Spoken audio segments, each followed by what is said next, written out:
Okay, episode 6, Unveiling Lazarus in Mark's Gospel. This is the man carrying a pitcher of water. Again, the focus of the series is that Lazarus is making cameo appearances in the Gospels, and these are more prominent in Mark than the other synoptics.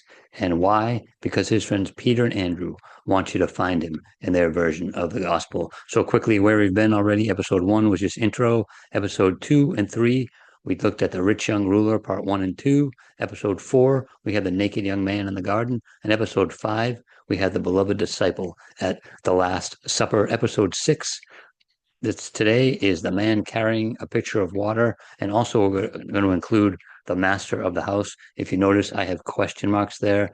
I am not 100% convinced that these are Lazarus, but we're going to take a look at them because I think it's worthy of diving in here to try to check this out.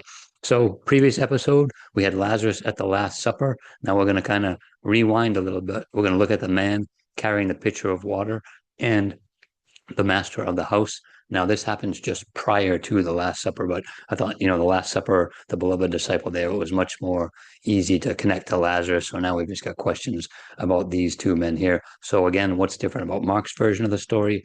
And does Mark's version point to Lazarus more so than the other synoptic gospel accounts?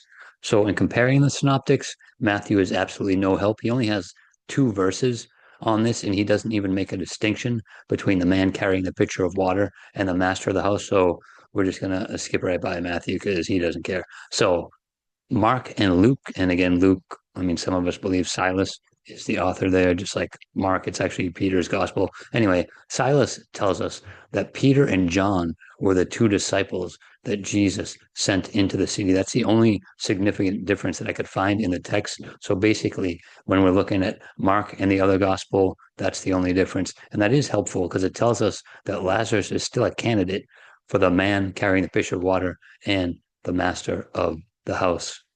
Here's our text today.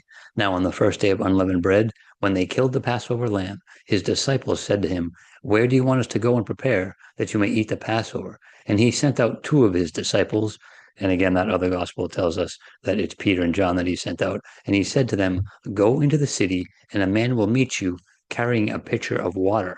Follow him. Wherever he goes in, say to the master of the house, 'The teacher says, where is the guest room in which I may eat the Passover with my disciples?' Then he will show you a large upper room, furnished and prepared. There, make ready for us."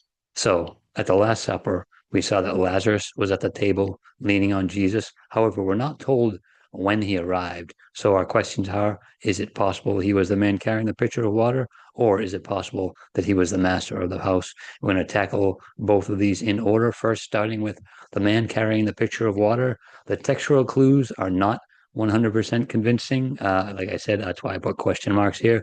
But potential connections with Lazarus, that's what we're going to talk about here, just potential.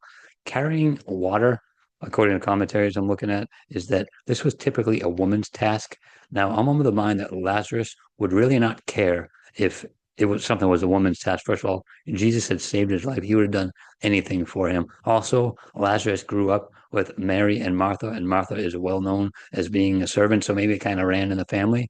Lazarus, as a rich young ruler, was also familiar with other servants in the temple. We learn a lot of this from the 4th gospel, Malchus, whose ear was cut off in the garden. It says that was a servant of the Lord. And if Lazarus wrote the 4th gospel, which we believe here, that's how he knows who Malchus was. The girl who called out Peter prior to the crucifixion, she was also a servant. She knew Lazarus. So again, he knows all the servants in the temple area.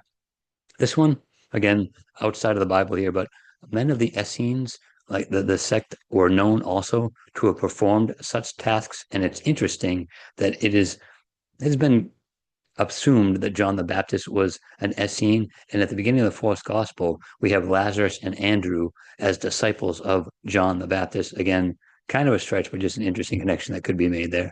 And then also this one, another stretch here, the parable of the rich man and Lazarus. It's interesting that the rich man says to Abraham, he says, "Tell that Lazarus to dip his finger in water and cool my tongue from I'm tormented in this flame."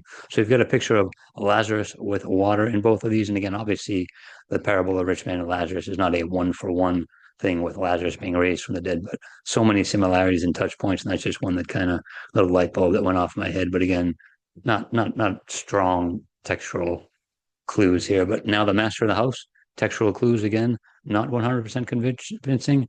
Lazarus, though he was rich, so he's a rich young ruler. Is it possible that he had property in Jerusalem?